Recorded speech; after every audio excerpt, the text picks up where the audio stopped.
Hello मेरे भाई।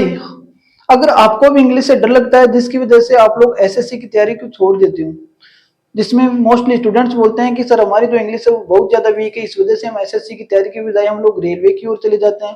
साथ ही कुछ लोग जो स्टेट एग्जाम्स है उनकी ओर चले जाते हैं। तो आपके जो इंग्लिश का जो डर है उस डर को मैं आपको जड़ से खत्म करने के लिए लेकर के आया हूँ आपके लिए जीरो टू सिलेक्शन फाउंडेशन बेच, जो हमारे इंग्लिश के लिए रहने वाला है। मैं बात करूँ इसकी स्टूडेंट प्रॉब्लम क्या है कि स्टूडेंट्स की जो मेन प्रॉब्लम है जिसकी वजह से उनकी जो इंग्लिश वीक रह जाती है वो क्या है। तो सबसे बड़ी प्रॉब्लम है ग्रामर समझ में नहीं आती। मोस्टली स्टूडेंट्स बोलते हैं कि सर हमने इंग्लिश को 2-3 बार किसी टीचर से, किसी का पेड बैच लेकर के या फिर किसी से यूट्यूब से, किसी सोर्स से हमने इंग्लिश तो कर लिया, लेकिन हमारा जो ग्रामर है वो हमें फिर भी समझ में नहीं आ रही। उसका जो सबसे बड़ा जो कारण है वो है बेस वीक। आपका जो बेस है, आपका जो फाउंडेशन है वो कैसा रह गया मेरे दोस्त, वो आपका वीक रह गया। जो सेकंड कारण है वो है रूल्स याद होते हैं पर क्वेश्चन गलत हो जाते हैं। और इसका मेन कारण ही क्वेश्चन गलत होने का क्या है मेरे दोस्त, रूल्स है। क्या है? रूल्स है। क्योंकि जो टीचर्स होते हैं वो क्या करवाते हैं, आपको रूल्स रटाते हैं। और जब आप किसी चीज को रटते हो तो आप इसको लॉन्ग टर्म क्या नहीं कर सकते, मेमोराइज नहीं कर पाते। और इसी चीज को मैं खत्म करने के लिए, आप इसी चीज को मैं दूर करने के लिए आपके लिए ये zero to selection English foundation batch लेकर के आया हूं, जिसमें हम रूल्स नहीं रटेंगे। हम क्या करेंगे, हम कॉन्सेप्चुअल स्टडी करेंगे। कॉन्सेप्चुअल स्टडी में आपको एक एक कॉन्सेप्ट बताऊंगा कि ये कॉन्सेप्ट कैसे बना, किस प्रकार बना, जिससे आप क्या करोगे, इस रूल्स को आपको हमेशा लाइफ टाइम के लिए याद हो जाएगा और आपका इंग्लिश का डर टाटा बाय बाय, है ना। और मैं बात करूं इंग्लिश पढ़ते ही डर लगता है। ज्यादातर स्टूडेंट्स मेरे पास आते बोलते सर कि हम तो इंग्लिश इसलिए नहीं पढ़ रहे क्योंकि इंग्लिश पढ़ने से हमें डर लगता है। उस डर का जो मेन कारण है वो क्या है, आपका जो बेस है वो वीक है। अब मैं बात करूं, प्रॉब्लम इंग्लिश में नहीं है, प्रॉब्लम किस में है, आपके फाउंडेशन में है। मैं बार बार ये चीज दोहरा रहा हूँ कि इंग्लिश आपकी कमजोर नहीं है, आपका फाउंडेशन वीक है। क्योंकि आज तक आप जिनसे पढ़ते आए हो या किसी बुक से पढ़े हो, आप हमेशा जो रूल्स है वो रटते आए हो। आप जो रूल्स है वो रटते आए हो, इस वजह से आपका जो फाउंडेशन है वो क्या रह गया मेरे दोस्त, वीक। मैं बात करूं रियल रीजन क्या है, जो हमारा जो रियल रीजन है वो क्या है, आई ओपनर है। यानी जो रियल रीजन है वो आपकी आंखें खोल देगा।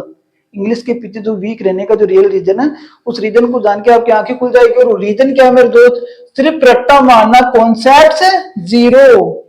कि आप लोग क्या करते हो, आपने वो ब्लैक बुक ले ली, व्हाइट बुक ले ली, या किसी टीचर की बुक ले ली, या किसी यूट्यूब से पढ़ रहे हो, आप वहां पे वो लोग क्या करवाते हैं, आपको सिर्फ और सिर्फ रूल्स रटाते हैं। और आपको बचपन से लेकर आज तक आप क्या करते हैं, रूल्स रटते हैं। और आपको ये बात अच्छी तरह से पता है कि जिस चीज को हम रटते हैं उनको हम लॉन्ग टर्म मेमोराइज नहीं कर पाते। तो मेन कारण तो यही है कि सिर्फ हम लोग क्या करते हैं, रट्टा मारते हैं। कॉन्सेप्चुअल स्टडी हमने आज तक कभी की ही नहीं। और जब आपके कॉन्सेप्ट क्लियर नहीं है कि ये जो चीज है, ये जो ट्रिक है, ये जो फॉर्मूला है वो किस प्रकार बना, तो आप उसको याद रख पाओगे क्या, नहीं रख पाओगे। अब इंस्टा की कोई छमिया तो है नहीं, जो है ना। अब देखिए अगला जो रीजन है वो है सीधा एडवांस क्वेश्चन सोल्व करना। आप लोग भाई साहब बोलते हो कि सर मैं एसएससी की तैयारी करूंगा, ले आए किरण की 7300 बुक और लगे क्वेश्चन सोल्व करने की, क्या ले आए 7300। और उसमें जो क्वेश्चन है वो कैसे हैं, एडवांस लेवल के। आप लोग बैठ जाते हो एडवांस लेवल के क्वेश्चन सोल्व करने को, और जब वो क्वेश्चन आपसे सोल्व हो नहीं पाते और आपका जो मोटिवेशन है वो डिमोटिव हो जाता है। आप लोग डिमोटिव हो जाते हो कि सर मेरे से तो क्वेश्चन बन ही नहीं पा रहे। तो सेकंड रीजन वो है टॉपिक्स का प्रॉपर सीक्वेंस फॉलो नहीं होता। यहाँ पे जो एसएससी की फील्ड के जो बड़े बड़े लीडर हैं, जो राज कर रहे हैं एसएससी के स्टूडेंट्स के ऊपर, जिनके लाखों में फॉलोवर्स, वो टीचर्स क्या करते हैं, वो अपना हर महीने अपना एक नया बैच चलाते हैं जिसमें जिस टॉपिक से बच्चों को पढ़ा रहे थे, जहां जहां से भी उनका जो नया टॉपिक स्टार्ट होता है वो वहां से क्या करते हैं, अपना बैच निकाल देते हैं। लेकिन इस वजह से वो टॉपिक सीक्वेंस फॉलो नहीं करते, जिस वजह से क्या हो जाता है, उनका बेस वीक रह जाता है। और इंग्लिश के लिए एक सीक्वेंस चाहिए, आपको बेसिक से समझना पड़ेगा किसी चीज को। क्योंकि इंग्लिश में जो टॉपिक्स रहते हैं वो क्या रहते हैं, लिंक ये रहते हैं। लेकिन जो मेन आपके जो लीडर्स है, जिनसे आप बोलते हो कि हाँ सर इनसे पढ़ के तो मेरा सिलेक्शन हो जाएगा, वो क्या करते हैं, टॉपिक सीक्वेंस फॉलो ही नहीं करते। वो हमारा क्या है, 170 से 180 होवर्स में खिचड़ी बनाने वाले टीचर से पढ़ना। समझ रहे हो, मैं जब स्टूडेंट था तो मैंने भी ऐसे ही किसी टीचर का बैच ले लिया था, जिसने 200-300 क्लास में तो सिर्फ ग्रामर करवाई थी, और वो भी इस प्रकार की पूरी ग्रामर की मेरे लिए खिचड़ी बन करके तैयार हो गई थी। मेरे कुछ समझ में नहीं आया कि क्या चल रहा है क्या नहीं। अगर इसके अलावा जो मेन है वो है प्रैक्टिस ना के बराबर। इसके अलावा जो स्टूडेंट्स ग्रामर अच्छी तरह से पढ़ लेते हैं, उनकी मेन प्रॉब्लम क्या होती है कि सर हमने टेट कोर्स तो ले लिया, लेकिन उस कोर्स में हमें सिर्फ और सिर्फ ग्रामर करवाई गई है, उसकी प्रैक्टिस नहीं। लेकिन आपका ये जो प्रैक्टिस का डर है वो भी दूर होने वाला है, क्योंकि मैं आपको कॉन्सेप्ट के साथ साथ में, जैसे हमारा टॉपिक खत्म होगा उसके साथ में मैं उस टॉपिक की और प्रैक्टिस करवाऊंगा, जिसमें पीवाईक्यू से लेकर एक्सपेक्टेड क्वेश्चन, जितने भी क्वेश्चन रहने वाले हैं उन सबकी मैं आपके लिए प्रैक्टिस क्लास लाऊंगा। इसी वजह से कॉन्सेप्ट हमेशा वीक रह जाते हैं। अब है ओवर सॉल्यूशन, कि सर आपने दूसरे टीचर्स के बारे में तो बता दिया, हमारे बारे में बता दिया कि आप लोग रट्टा मारते हो, ऐसे करते हो, वैसे करते हो, उस टीचर से पढ़ते हो, लेकिन फिर आप क्या करने वाले हो? अगर आप इतने कॉन्फिडेंटली बोल रहे हो कि आप ऐसा करते हो, तो फिर आप भी कुछ कर रहे हो ना। तो मैं आपके लिए लेकर के आया हूँ सॉल्यूशन, और वो सॉल्यूशन क्या है मेरे दोस्त? Zero to selection English foundation batch. और इस बैच में आपको मिलने क्या वाला है? इंग्लिश बिल्कुल जीरो से स्टार्ट, कि हम इस बैच में इंग्लिश को बिल्कुल क्या करेंगे? बिल्कुल बेसिक से स्टार्ट करने वाले हैं।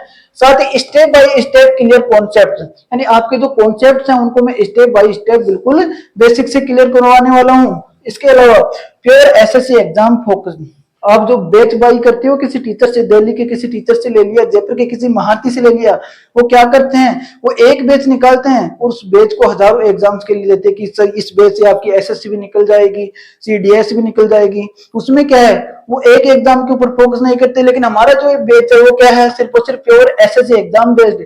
ये सिर्फ एक एसएससी के ऊपर फोकस्ड बैच है, जिसमें आपको एसएससी की संपूर्ण प्रैक्टिस करवाऊंगा। इसके अलावा जितने भी आपके लिए ग्रामर चाहिए, मैं आपको 200-250 क्लासेस नहीं देने वाला, मेरे से नहीं हो पाएगी 200-250 क्लासेज। मैं आपको पहले बोल देता हूँ, मैं आपको इतना कंटेंट दूंगा जिस कंटेंट से पढ़ने के बाद आपकी एसएससी क्लियर हो जाए। अरे आपको चाहिए क्या? आपको मास्टर बनना थोड़ी है, आपको मास्टर तो नहीं बनाना, आपको आपकी अपनी एग्जाम क्लियर करनी है, और एग्जाम क्लियर करने के लिए जितना कंटेंट चाहिए वो सारा कंटेंट मैं आपको प्रोवाइड कराऊंगा। मैं बात करूं व्हाट यू विल लर्न, कि इस बैच में आप लोग क्या सीखोगे, तो वो है बेसिक्स ऑफ इंग्लिश। क्या है? सबसे पहला तो मेन बात ये बेसिक्स ऑफ इंग्लिश के बेसिक्स, क्योंकि ज्यादातर क्या है, आपकी स्टूडेंट्स की इंग्लिश वीक रहने का कारण मेन जो रीजन है वो ये है कि आपकी जो बेसिक्स है वो क्या रह जाते हैं? वीक रह जाते हैं। तो इस बैच में मैं आपके बेसिक्स क्या करवाने वाला हूँ? क्लियर है। आपको बेसिक्स में आपको इंग्लिश बिल्कुल बेसिक से पढ़ाऊंगा, और basic to advance, basic to advance level तक पढ़ाऊंगा। इसके अलावा कंप्लीट ग्रामर फाउंडेशन, तो हमारी ये बैच है वो किसके लिए? कंप्लीट ग्रामर फाउंडेशन, कि इसमें मैं आपको कंप्लीट इंग्लिश ग्रामर करवाने वाला हूँ। साथ ही error detection plus PY, cloze test and parajumbles हो या फिर डेली वोकैब प्रैक्टिस, यानी कि आपकी वीक में मैं 3 क्लासेस ग्रामर की लेने वाला हूँ। इसके अलावा 2 क्लासेस आपकी किसकी रहने वाली हैं? वोकैब की। इसके अलावा टॉपिक वाइज प्रैक्टिस क्वेश्चन से, जब हमारा सिलेबस क्या हो जाएगा, जैसे हमारा कोई टॉपिक क्या होता है, जैसे हमारा हम किसी टॉपिक को कंप्लीट करते हैं, तो मैं उस टॉपिक वाइज उस पूरे टॉपिक की आपको प्रैक्टिस करवाने वाला हूँ। इसके अलावा होमवर्क प्रैक्टिस शीट्स, मैं अपने टेलीग्राम चैनल पे या फिर व्हाट्सएप चैनल पे मैं वीडियो में नीचे लिंक डाल दूंगा, वहां से आप क्या कर सकते हो, मैं डेली आपके लिए प्रैक्टिस शीट्स दूंगा, जहां जैसे आप लोग मेरी क्लास लोगे उस क्लास के जितने कॉन्सेप्ट, उन कॉन्सेप्ट पे बेस्ड जितने भी क्वेश्चंस बनते हैं उन सभी क्वेश्चंस के लिए होम प्रैक्टिस में आपको पीडीएफ दे दूंगा। इसके अलावा class notes of every lecture on Telegram, यानी मैं जितने भी लेक्चर्स लूंगा यूट्यूब पर उन सभी लेक्चर्स के क्लास नोट्स में अपने टेलीग्राम चैनल पर। अब वो शुड ज्वाइन दिस बैच, कि इस बैच को ज्वाइन किसे करना चाहिए, तो जो हमारा जो जीरो टू सिलेक्शन बैच है इस बैच को ज्वाइन किसे करना चाहिए, तो जितने भी मेरे साथ इंग्लिश में बिगनर्स हैं जिन्होंने अभी एसएससी की तैयारी स्टार्ट की है और इंग्लिश में उनको बिल्कुल जीरो आती है, और इंग्लिश में तो लोग बिल्कुल जीरो हैं, बोल रहे हैं कि सर हमको तो इंग्लिश में कुछ भी नहीं आता, स्कूल में जो पढ़ा था, या फिर हिंदी मीडियम के स्टूडेंट्स कि सर हम तो हिंदी मीडियम स्कूल में पढ़े हैं, हमें तो इंग्लिश से नाम से डर लगता है भाई साहब, जिस प्रकार मैथ से लगता है, तो उन स्टूडेंट्स क्या करना चाहिए? बैच ज्वाइन करना चाहिए। इसके अलावा वीक ग्रामर स्टूडेंट्स, ऐसे स्टूडेंट्स जिनकी ग्रामर बहुत ज्यादा वीक है, इसके अलावा सीजीएल, सीएचएसएल या एमटीएस एस्पिरेंट्स, यानी जिनको, और इसके अलावा जिनको रट्टा नहीं क्लियरिटी चाहिए, ऐसे स्टूडेंट्स जिनको रट्टा नहीं क्लियरिटी चाहिए। इस बात से मेरा मतलब है कि जो चाहते हैं कि हम एक एक कॉन्सेप्ट को बिल्कुल बेसिक से डीपली जाने, कि ये कॉन्सेप्ट है तो आखिर है क्यों, इसका तो बेस क्या है और ये कहां तक जा सकता है, ये कॉन्सेप्ट किस प्रकार से एग्जाम में पूछ सकता है। तो ऐसे जितने भी स्टूडेंट्स हैं जो चाहते हैं कि उनकी इंग्लिश बिल्कुल जीरो से एडवांस लेवल तक पहुंच जाए, उन सभी स्टूडेंट्स को मेरा ये बैच ज्वाइन करना चाहिए। अब आपका जो मेंटर है, मीट योर मेंटर, आपका जो मेंटर है वो कौन है? विकास सर। यानी मेरी बात, यानी अगर आप लोग मेरे चैनल पे नहीं हो तो आप लोग मेरे चैनल माइंडस कैसे इंग्लिश को सब्सक्राइब कर सकते हो। इसके अलावा आप लोग अगर इंस्टा यूज करते हो तो ये मेरी इंस्टा आईडी है, आप लोग मेरे को इंस्टा पर भी फॉलो कर सकते हो, क्योंकि मैंने आपको बताया कि इंस्टा पर मैं डेली 5 से 7 वर्ड्स के अपलोड करने वाला हूँ। अब जो लास्ट बात है वो है फाउंडेशन सही होगा तब सिलेक्शन है खुद होगा, कि जब आपकी नींव सही होगी तो आपका जो सिलेक्शन है वो क्या है? खुद का खुद होगा।